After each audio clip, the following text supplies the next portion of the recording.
अस्सलाम वालेकुम बुजुर्गों, दोस्तों और साथी नाजरीन। इस हफ्ते के फ़िक्र नज़र प्रोग्राम में आपका इस्तकबाल है। आजकल हैदराबाद में, तेलंगाना में ये कहूँगा कि इलेक्शन का मौसम चल रहा है। सर्दी, जाड़ा, बुखार, नज़ला, खांसी, हर चीज़ को इलेक्शन से जोड़ा जा रहा है। और अब ऐसा लग रहा कि किसी की दोस्ती, किसी की मुखालिफत, किसी की दुश्मनी सब इलेक्शन में दिखने को मिल रही है। कोई इल्ज़ाम लगा रहा है कि सियासत हो, आमिर अली खां हो या सियासत टीवी हो, ये खुलकर कांग्रेस की तायद कर रहा है। अगर ऐसा किसी को लग रहा है तो मैं ये भी बता दूं कि गुज़िश्ता हफ्ते हरीश राव के साथ मेरी एक मीटिंग की तस्वीर भी सोशल मीडिया पे वायरल हुई थी। अगर हरीश राव का ताल्लुक़ में बात करूं तो हरीश राव से यकीनन मेरे क़रीबी ताल्लुक़ात है। जब तेलंगाना पैदा भी नहीं हुआ था उस वक़्त से मेरे ताल्लुक़ात हरीश राव से है। और हरीश राव से ताल्लुक़ात के ऊपर मैं बग़ैर किसी मुबालगे, बग़ैर किसी हिचकिचाहट के ये कह सकता हूँ कि हरीश राव से जो ताल्लुक़ात है वो मेरे शख्सी ताल्लुक़ात है। हद तो ये है कि हरीश राव ख़ुद एक ऐसी पार्टी में है जो फ़िलवक़्त नॉन बीजेपी पार्टी है। तो नॉन बीजेपी पार्टी में अगर के लीडर से अगर मेरे ताल्लुक़ात है, आप लोग असेंबली में बैठते हैं जहाँ पे आपके बाजू ही ऐसा आदमी बैठता है जो खुलकर हुजूर की शान में गुस्ताखी करता है, आपके ख़ुद के ख़ानदान को नवाजता है और ऐसे बहुत सारे लोगों को नवाजता है, लेकिन आप उसके ऊपर कुछ नहीं करते। जब आप बाजू बैठ सकते हैं तो मैं एक सेक्युलर लीडर के बाजू साथ बैठ के खाना खाना, ये अगर किसी को नागवारा गुजरता है तो फिर इसके ऊपर मैं ज़्यादा कुछ कमेंट भी करना नहीं चाहता। जहाँ तक सियासत का ताल्लुक़ है, यकीनन सियासत हर वक्त सेक्युलरिज़म के परचम को थामे रखा है।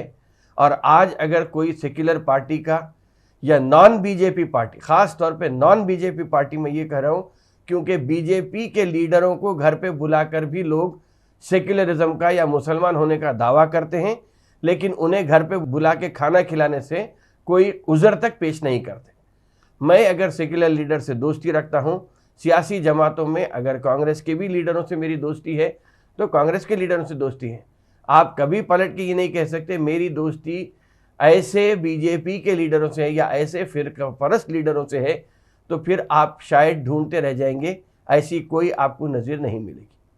जहाँ तक फ़िरका परस्तों की मुखालिफत का मामला है, मैं समझता हूँ कि फ़िरका परस्तों की मुखालिफत करना हर हिंदुस्तानी का फ़र्ज़ है, चाहे वो बीजेपी हो, आरएसएस हो, वीएचपी हो, या अगर मुस्लिम फ़िरका परस्त भी जमात कोई होती है तो उनकी मुखालिफत भी करना है, क्योंकि हम हिंदुस्तान में ऐसे मुल्क में रहते हैं जहाँ पे सेक्युलरिज़म का बोलबाला है।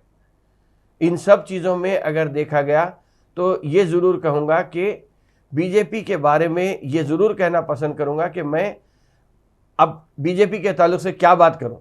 इसकी पॉलिसी प्रोग्राम के बारे में सारी दुनिया जानती है, लेकिन आज तक ये बात मेरे लिए नाकाबिले फ़हम है कि बीजेपी सबका साथ, सबका विकास, सबको साथ लेकर चलने का दावा करती ज़रूर है, लेकिन किस कदर खोखला दावा है, क्योंकि सबका साथ, सबका विकास, सबका विश्वास, सबका प्रयास जैसे नारे दिए गए थे जो आज सिर्फ नारे बन के रह गए। 301 अरकान पार्लियामेंट में एक भी मुसलमान नहीं है। आप यही बता रहे, ऐसी फ़िरका परस्त पार्टी से आपके ताल्लुक़ात, आपकी पार्टी के ताल्लुक़ात की बात अगर ये भी कहूँगा कि हम जब स्कूल में पढ़ते थे तो उस वक़्त मेरे आज तक भी वो दोस्त, आज भी हम लोग मिलते जुलते रहते हैं। यकीनन हिंदू, मुसलमान, एससी, एसटी, बीसी, बारा और क्या क्या है पता नहीं, सिर्फ ये है कि हम स्कूल के दोस्त हैं बोल के मिलते हैं। लेकिन आप अगर देखेंगे तो बीजेपी से दोस्ती रखना ऐसा है कि क्योंकि ये शजर ममनुआ इसलिए भी है क्योंकि बीजेपी बोलती तो सब है, लेकिन जहाँ तक मुसलमान का मामला आता है तो फिर 80-20 का नारा भी दिया जाता है। जब टिकट की बात आती है तो मुसलमान का भी ना, मगर ऐसे बाज़ लोग हैं जो बेगैरती से बीजेपी के पास जाके टिकट मांगने की भी कोशिश करते हैं। बहरहाल ये सब चीज़ें होते रहेंगी।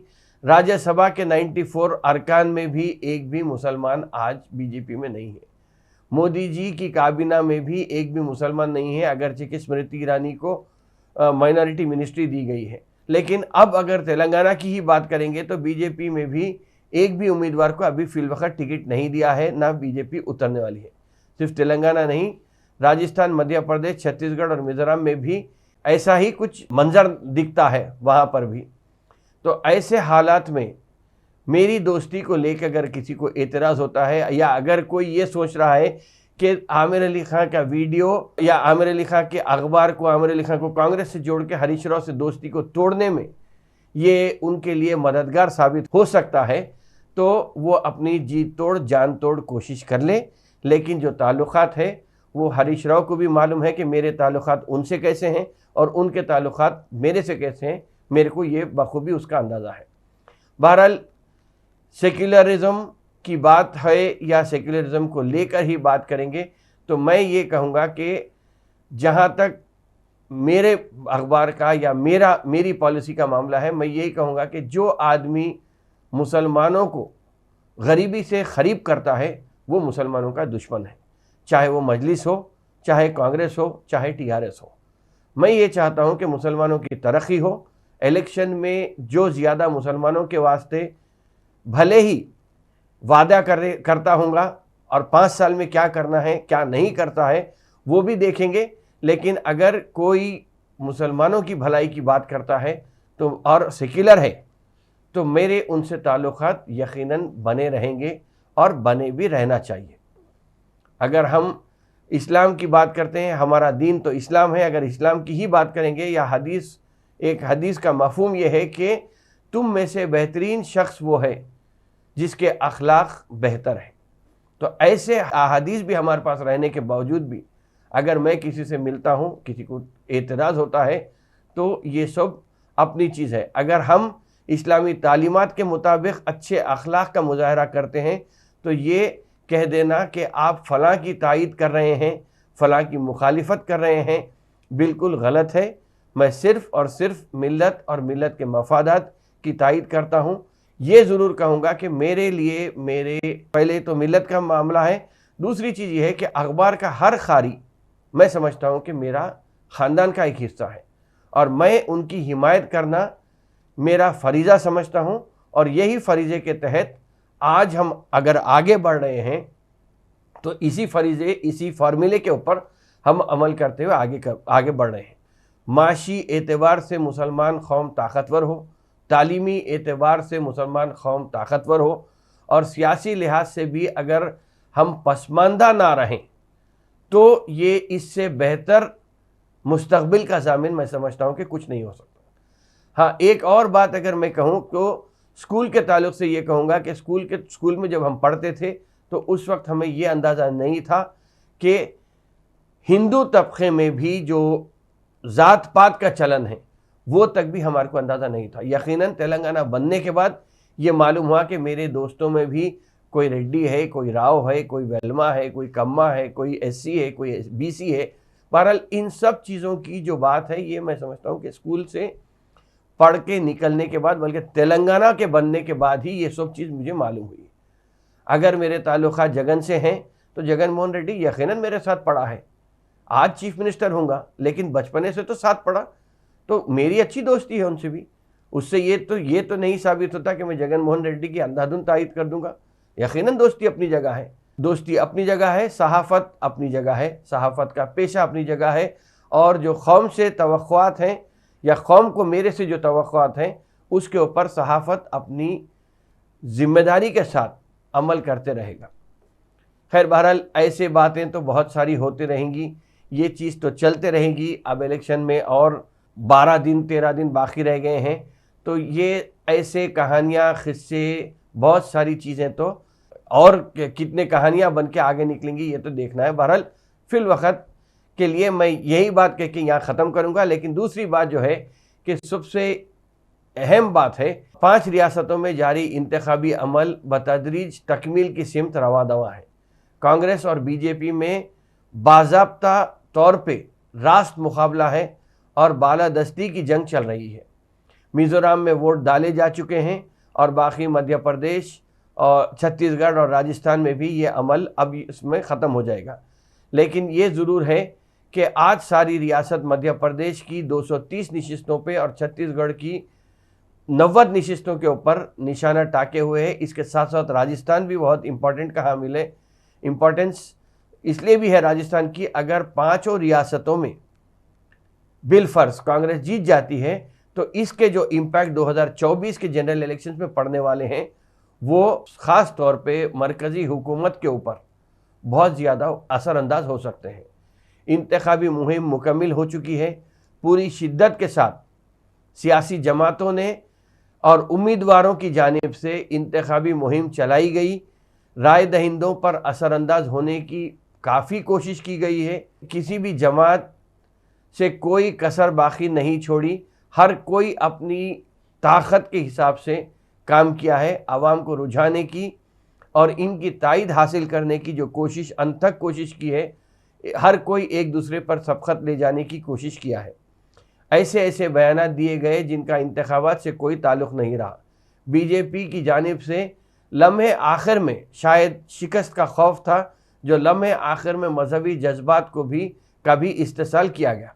ऐसे में अगर देखेंगे तो कांग्रेस कायदीन की जानिब से मुसलसिल अवामी मसाइल पर तवज्जो देते हुए इंतखाबी रैलियाँ मुनक़िद करना, मैं समझता हूँ कि ये एक किस्म से बुनियादी मसाइल से जिससे दूर ले जाने की बीजेपी की कोशिश थी।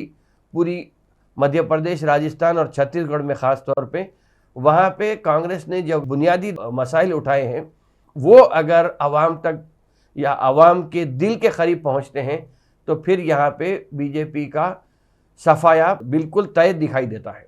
तकारीर और जलसे वगैरह में भी अवामी मसाइल को मरकज़ी तवज्जो दी गई थी। किसी की शख्सी मुखालिफत या शख्सी तनखीदों से गुरेज करते हुए अवाम को इनके मसाइल की एक सुई के मंसूबों और अवामी फलाह के बावजूद के प्रोग्राम से वाकिफ़ करवाएगा। बीजेपी की जानिब से काफ़ी कोशिश की गई कि किस तरह लोगों के जज्बात को, मजहबी जज्बात को का इस्तेसाल किया जाना चाहिए और कैसे वोट बटोरने की एक कोशिश होनी चाहिए। लेकिन मैं समझता हूँ कि अब फिल वक्त इन सब चीज़ों का कोई भी असर बाकी नहीं रहा, क्योंकि 10 साल का जो सियासी जहर पिलाया गया था या नफ़रतों का जो जहर पिलाया गया था वो अब बिल्कुल ख़त्म होने पे है और मोहब्बत की दुकान शायद ऐसा लग रहा कि इन रियासतों में खुलने जा रही है। राजस्थान में अगरचे कि एक कोशिश हो रही है कि या ये कहा जा रहा है कि राजस्थान जैसी रियासत में जहाँ पर 5 साल में हर 5 साल में हुकूमत बदलने का जो रिवाज था, अब ये कहा जा रहा है कि इस बार वहाँ राज नहीं रिवाज बदलेगा और फिर से कांग्रेस को लाने की बात कही जा रही है। अब ये बात और है कि वहाँ पे ओवैसी बिरादरान पहुँच गए हैं। अगर वहाँ पे वोट का बंटवारा होता है तो फिर कांग्रेस को फिर से एक नुकसान हो सकता है। एक रियासत आते आते उनके हाथ से निकल जा सकती है। लेकिन लोग भी, मैं समझता हूँ कि अब फिल वक्त सोच समझकर अपने होश व हवास के साथ वोट डालने को तरजीह देंगे और इन्हीं चीज़ों के साथ फिर वो अपने आगे के मुस्तकबिल को तय करेंगे। आइंदा 2024 का मुस्तकबिल बोलिए या आइंदा अपनी ज़िंदगी के 5 सालों की बात करेंगे, तो वो चुनने के लिए लोग आज तैयार हैं। वैसे तेलंगाना हो या हैदराबाद में भी अगर देखेंगे तो ख़ास तौर हैदराबाद पार्लियामेंट की अगर हम बात करेंगे तो वहाँ पर भी ऐसा लग रहा है कि लोग किसी अच्छी तब्दीली के ख्वाह हैं। मुसलमान यकीनन अज़हरुद्दीन मुसलमान हैं, फ़िरोज़ ख़ान मुसलमान हैं, शेख अकबर मुसलमान हैं और दूसरे जो मुस्लिम कायदीन यहाँ पे एमएलए के टिकट के लिए लड़ रहे हैं। मैं समझता हूँ कि यहाँ कहीं ना कहीं एक तब्दीली की नज़र आ सकती है, इसलिए कि जो वोट डालने वाला है भले ही बाहर आप उसको किसी भी चीज़ों से लुभाने की कोशिश करेंगे, लेकिन जब आप बंद कमरे में वोट डालने के लिए जाएंगे तो आप ये सोच के जाइए कि आप हैं ईवीएम मशीन है और अल्लाह ताला उसका गवाह है। ये सोच के अगर आप वोट डालेंगे, अपने 5 साल को बेहतर बनाने की अगर जुस्तजू है, कोशिश है, अपने नौजवान बच्चों को या नौजवान कौम के जो बच्चे हैं उनके मुस्तकबिल को अगर बेहतर बनाना है तो आपको ये सोचना है कि सिर्फ उंगली है, ईवीएम मशीन है और आपको देखने वाला सिर्फ अल्लाह है, बाकी कोई आपको देखने वाला नहीं है। तो ये सब चीज़ देख के अगर आप घर में ख़ास तौर पे छुट्टी समझ के अगर आप इलेक्शन को छोड़ते हैं तो आप ये सोच लीजिए कि खातिल की मदद करने वाला भी खातिल के ही कटोरे में खड़ाया जाता है या उसी इल्ज़ाम के तहत उसे भी सज़ा होती है। तो अगर आप अपने बच्चों का मुस्तकबिल ख़राब करते हैं तो इसके लिए आप ही ज़िम्मेदार रहेंगे। खुदा के वास्ते अपना पोलिंग परसेंटेज बढ़ाने के ऊपर कॉन्सेंट्रेट करिए, ज़्यादा से ज़्यादा अव्वलीन फुर्सत में जाके वोट डालिए और अपने 5 साल का सौदा करना है आपको कि क्या बेहतर सौदा हो सकता है वो आप खुद जान सकते हैं।